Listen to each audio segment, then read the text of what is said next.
अखिल भूमंडलीय सर्व शिरोमणि मुनि समाज के संस्थापक आदि मुनीश्वर योगेश्वर सदगुरुदेव शिव मुनि महाराज की जय।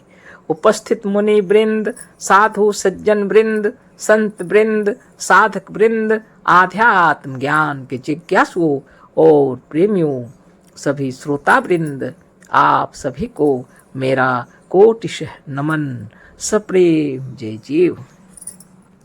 तो आध्यात्मिक चर्चा चल रही है और हम लोग सदगुरुदेव शिव मुनि महाराज रचित ग्रंथ वेदांत सिद्धांत द्वितीय भाग के अंतर्गत आज अध्याय 13 पर चर्चा करेंगे, है ना। सदगुरुदेव शिव मुनि महाराज शीर्षक दिए हैं विष्णु के तत्व की खोज। तो इसी पर चर्चा तो हो रही है ना। तो पढ़ते हैं और जो लिखे हैं उसी पर विचार करते रहेंगे। लोग कहते हैं कि विष्णु के चरणों से गंगा की उत्पत्ति हुई है। प्रायः जो जैसा होता है उससे उत्पन्न भी वैसा ही वस्तु हुआ करती है, वैसी ही वस्तु हुआ करती है। गंगा एक जलमय नदी है।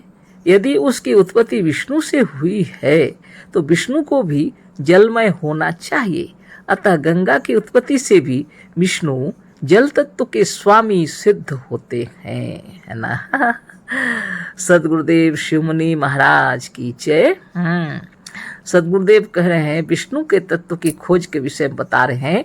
लोग कहते हैं कि विष्णु के चरणों से गंगा की उत्पत्ति हुई, यानी भगवान विष्णु के चरणों से गंगा की उत्पत्ति हुई, ये लोग कहते हैं, है ना। प्रायः जो जैसा होता है उससे उत्पन्न भी वैसी ही वस्तु हुआ करती है। तो जो जैसा होता है उत्पन्न होगी तो जो वस्तु वैसी ही होगी ना। तो गंगा एक जलमय नदी है, सबको पता है गंगा एक जलमय नदी है। यदि उसकी उत्पत्ति विष्णु से हुई है तो विष्णु को भी जलमय होना चाहिए। सदगुरुदेव कह रहे हैं गंगा जलमय नदी है और अगर भगवान विष्णु से जल की उत्पत्ति हुई है तो विष्णु को भी जलमय होना चाहिए। अतः गंगा की उत्पत्ति से भी विष्णु जल तत्व के स्वामी सिद्ध होते हैं। तो इस तरह से उदाहरण देते हुए गुरुदेव कह रहे हैं कि इनसे पता चलता है कि जल तत्व के स्वामी इन बातों से सिद्ध होते हैं, भगवान विष्णु ही हैं। देखिए, विष्णु जो समुद्र रूप है उनसे जल भाप रूप में उठकर आकाश में बादल रूप को प्राप्त होता और फिर वही हिमालय पर गिरकर बर्फ व हिम रूप को प्राप्त होता है। बहुत सुंदर बात है। जल तत्व के स्वामी तो भगवान विष्णु है। तो देखिए, विष्णु जो समुद्र रूप है, भगवान विष्णु समुद्र रूप में है। अब यहाँ से क्या होता है, जल जब भाप बन जाता है, वाष्प बन के ऊपर उठता है तो आकाश में चला जाता है, बादल रूप हो जाता है और फिर वही हिमालय पर गिरकर बर्फ व हिम रूप को प्राप्त होता है। बारिश होती है तो हिमालय में भी गिरता है, वह जल वहाँ पहुँचने पर वहाँ बर्फ में बदल जाता है ना। वही बर्फ गल गल कर जो गंगोत्री द्वारा गिरता है ना, तो वही बर्फ फिर गल करके गिरता है, गंगोत्री द्वारा गिरता है, उसी को गंगा कहते हैं, है ना। गंगा उद्गम स्थल गंगोत्री है, वही बर्फ फिर गिर रहा है, उसी को गंगोत्री से निकली हुई जो धारा है गंगा कहते हैं। अतः गंगा की उत्पत्ति समुद्र रूपी विष्णु से है ना। समुद्र रूपी विष्णु से गंगा की उत्पत्ति है, गुरुदेव प्रमाण सहित बतला दिए। समुद्र जल का स्वामी है और विष्णु उसके ईश्वर है ना। समुद्र जल का स्वामी है, समुद्र जल का स्वामी है और विष्णु उसके ईश्वर हैं।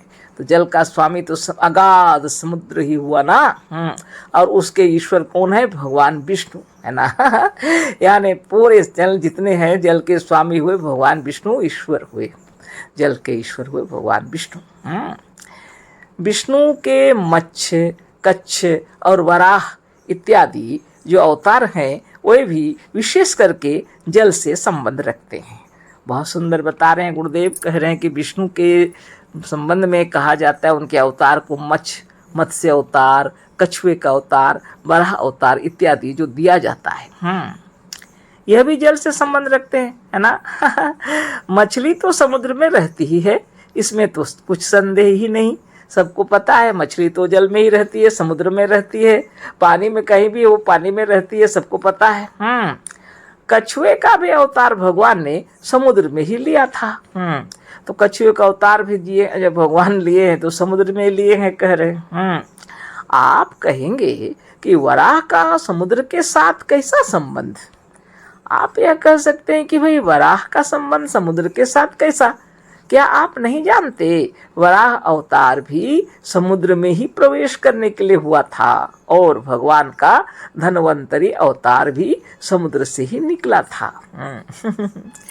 तो गुरुदेव कह रहे हैं आपको पता नहीं है, वराह अवतार भी समुद्र में प्रवेश करने के लिए हुआ था, और भगवान का धन्वंतरी अवतार भी समुद्र से ही निकला था। रामावतार में रामचंद्र समुद्र के ईश्वर होने के कारण समुद्र को अपने वश में कर लिए थे, है ना। राम अवतार लिए भगवान विष्णु, जब राम का अवतार लिए, है ना। तो रामचंद्र लिखे गुरुदेव भगवान राम समुद्र के ईश्वर होने के कारण समुद्र को अपने वश में कर लिए थे। यहाँ तक कि जो पत्थर उस पर रख दिया वह तैरने लगा। तो सभी को पता है, रामायण जो पढ़े हैं, है ना। यहाँ तक कि जो पत्थर रखा गया उस समुद्र पर तैरने लग गया, क्योंकि समुद्र के भगवान है रामचंद्र, भगवान विष्णु, विष्णु के अवतार है रामचंद्र। रामचंद्र समुद्र के ईश्वर होने के कारण समुद्र को अपने वश में कर लिए थे, गुरुदेव की वाणी में, है ना। यहाँ तक कि जो पत्थर उस पर रख दिया वह तैरने लगा। उसको समुद्र डुबा ना सका, है ना, क्योंकि इच्छा नहीं थी डुबाने की, है ना। इस प्रकार से समुद्र को वश में करने वाला कौन था? विष्णु का अवतार रामचंद्र। और सब जाने दीजिए श्री कृष्णचंद्र भी आखिरकार अपना नगर समुद्र में ही बसाए। और बातों को जाने दीजिए कहते हैं, है ना। विष्णु का अवतार रामचंद्र है, सबको पता है। अच्छा कोई बात नहीं बोलते हैं, बाकी सब बातें जाने दीजिए। आखिरकार अंत में सबको यही पता है कि द्वारिका नगरी समुद्र के अंदर समा गई है ना। तो सदगुरुदेव कह रहे हैं सब जाने दीजिए, श्री कृष्णचंद्र भी आखिरकार अपना नगर समुद्र में ही बसाए, है ना। समुद्र के नीचे किला बनवा कर अंत समय तक सदा समुद्र में रहे, है ना। समुद्र के नीचे ही किला बनवा कर अंत समय तक सदा समुद्र में रहे। क्या इन सब प्रबल प्रमाणों के होते हुए भी कोई कह सकता है कि विष्णु का किसी दूसरे तत्व के साथ संबंध है? कभी नहीं, है ना। इतने प्रबल प्रमाणों के होते हुए भी कोई कैसे कहेगा कि विष्णु का किसी दूसरे तत्व के संबंध है? कोई कह सकता है क्या? गुरुदेव कह रहे हैं कभी नहीं। जल तत्व के स्वामी हुए भगवान विष्णु, है ना। गुरुदेव इतना बतला दिए, आगे फिर बतला रहे हैं। विष्णु के शंख और पद्मादि भी जल के साथ संबंध रखते हैं, है ना। विष्णु के जो आप फोटो देखे होंगे, शंख चक्र गदा पद्म होता है ना। तो शंख हुआ और पद्म फूल हुआ, ये सब के जल के साथ संबंध रखते हैं, है ना। शंख भी तो अपना जहाँ जल समुद्र से निकला है ना। और पद्म आदि फूल सब पानी से संबंध रखते हैं, समुद्र हो या तालाब हो, कहीं भी हो, पानी से संबंध रखते हैं। विष्णु के शंख और पद्म आदि भी जल के साथ संबंध रखते हैं। देखिए, शंख समुद्र में ही पाया जाता है और पद्म अर्थात कमल भी जल से उत्पन्न होता है। इन सब प्रमाणों से भी सिद्ध होता है कि विष्णु जल तत्व के स्वामी हैं। सदगुरुदेव शिव मुनि महाराज की जय। इतना सुंदर उदाहरण के साथ गुरुदेव बतला रहे हैं कि जल तत्व के स्वामी भगवान विष्णु ही हैं, है ना। शंख चक्र गदा पद्म सब की बातें होती हैं, तो शंख भी समुद्र से निकला है और पद्म भी जल के से ही उत्पन्न होता है, कमल। तो गुरुदेव कहते हैं इन प्रमाणों से भी सिद्ध होता है कि विष्णु जल तत्व के स्वामी हैं। बाकी जो चक्र और गदा आदि हैं वह आयुध हैं, और बाकी जो चक्र और गदा आदि दिए हैं वह आयुध है बोलते हैं, है ना, बल का प्रमाण दिया जा रहा है वो सब। परंतु शंख और पद्म आदि जल तत्व के चिन्ह है, और शंख और पद्म आदि जो है वो जल तत्व के चिन्ह है ना। ये सिद्ध करते हैं कि इनका धारण करने वाला जल तत्व से संबंध रखता है। तो इनको जो धारण करता है उसका संबंध है जल तत्व के साथ, है ना। शंख चक्र गदा पद्म सबका संबंध है जल तत्व के साथ। बहुत बड़ी बात हो गई, है ना। सद्गुरुदेव शिवमुनि महाराज की जय। तो यहाँ जो चक्र और गदा को आयुध बोले, है ना, ये बल के प्रतीक है ना। सद्गुरुदेव शिवमुनि महाराज की कृपा से आप लोग जो चक्र भेदन करते हैं, अगर आप चक्र भेदन अच्छा से करेंगे तो बलवान होगा शरीर निश्चित रूप से। गदाधारी कोई भी है, साधारण व्यक्ति थोड़ी ना गदा पकड़ते हैं। जो भी है पहलवानों की निशानी है, शक्ति का प्रतीक है वह। चक्र तो चक्र भेदन है, समझ लीजिए सारे चक्रों को जो जीत चुके हैं वो है ना। तो आप जो हैं साधन ध्यान तपस्या करेंगे तो भगवान विष्णु ही बन जाएंगे शंख चक्र गदा पद्म। अब शंख तो जो है समुद्र से ही निकला, पद्म कमल का फूल भी जल से उत्पन्न होता है ना। सारी चीजों को बतला रहे हैं, पर यहाँ पर गुरुदेव बतला रहे हैं कि शंख और क्या कहते हैं, शंख और पद्म तो खैर समुद्र से निकले हैं, गदा और चक्र जो है आयुध है। इनको धारण करने वाला जो है भगवान विष्णु है ना। शंख चक्र गदा पद्म बिना योग साधन का सब आपको प्राप्त नहीं होगा। अच्छा, बहुत अच्छी बात है। तो आगे पढ़ते हैं, गुरुदेव क्या लिख रहे हैं। यह पानी शब्द पा धातु से निकला है। यह जो पानी शब्द है पा धातु से निकला है। पा मानी जो पालन करे, पा का अर्थ बतला रहे हैं गुरुदेव, जो पालन करे। इसी जल तत्व व शीतलता में पालन शक्ति विशेष करके है। तो इसी जल तत्व में या शीतलता में पालन करने की शक्ति विशेष रूप से है। एतदर्थ विष्णु भी पालन करता है। इस तरह से इसका अर्थ हुआ कि पालन करता कौन है, विष्णु है, भगवान विष्णु है पालन करता, यानी विष्णु भी पालन करते हैं। जल को यदि आग पर चढ़ा दिया जाए, गुरुदेव कह रहे हैं, जल को यदि आग पर चढ़ा दिया जाए तो भाप बनकर उड़ जाता है, तो भाप बनकर उड़ जाता है। इसी को संसार में जल का नाश कहेंगे। इसी को संसार में कहेंगे जल का नाश हो गया। अर्थात अग्नि व गर्मी से संसार के हर एक वस्तुओं का नाश होता है। सद्गुरुदेव कह रहे हैं, इससे यह पता चल रहा है कि अग्नि से यानी गर्मी से संसार के हर एक वस्तुओं का नाश होता है। फिर उसी भाप के ऊपर यदि किसी प्रकार से शीतलता पहुंचाई जाए, और उसी भाप के ऊपर यदि किसी प्रकार से शीतलता पहुंचाई जाए, ब्रैकेट में दिए हैं गुरुदेव, जैसा कि अर्क खींचते समय किया जाता है। औषधियों से, जड़ी बूटियों से जो अर्क तैयार किया जाता है ना, उस समय उसी तरह ठंडा करके उसको वाष्प में बदल जाता है, जो फिर पानी में बदल जाता है। यह तो बनाने वाले को पता है। ब्रैकेट में लिखे हैं गुरुदेव, जैसा कि अर्क खींचते समय किया जाता है।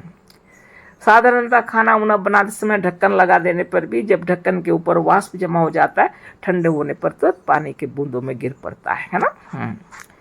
तो यह भाप फिर जल रूप को प्राप्त होता है। तो गुरुदेव कह रहे हैं, गर्मी के कारण में हर वस्तु नाश हो जाता है। फिर उसी भाप के ऊपर यदि किसी प्रकार से शीतलता पहुंचाई जाए तो यह भाप फिर जल रूप में प्राप्त हो जाता है। इससे यह सिद्ध है कि शीतलता व जल में पोषण शक्ति विशेष है। इससे मालूम होता है कि शीतलता व जल में पोषण शक्ति विशेष है। जल व रस में विशेष करके मिलाने की शक्ति है।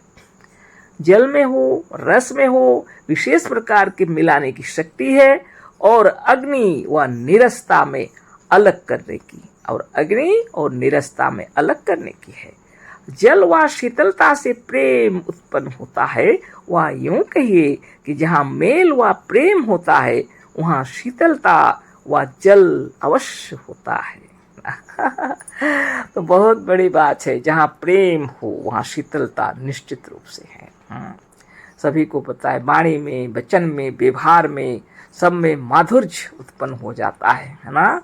कितना सुंदर वातावरण हो जाता है। हाँ, प्रेम में अपार शक्ति है, स्नेह प्रेम से शीतलता उत्पन्न होती है, वायुमंडल वातावरण सुखद हो जाता है। इसी से गुरुदेव कह रहे हैं कि प्रेम में मेल होता है, शीतलता व जल होता है, समझो।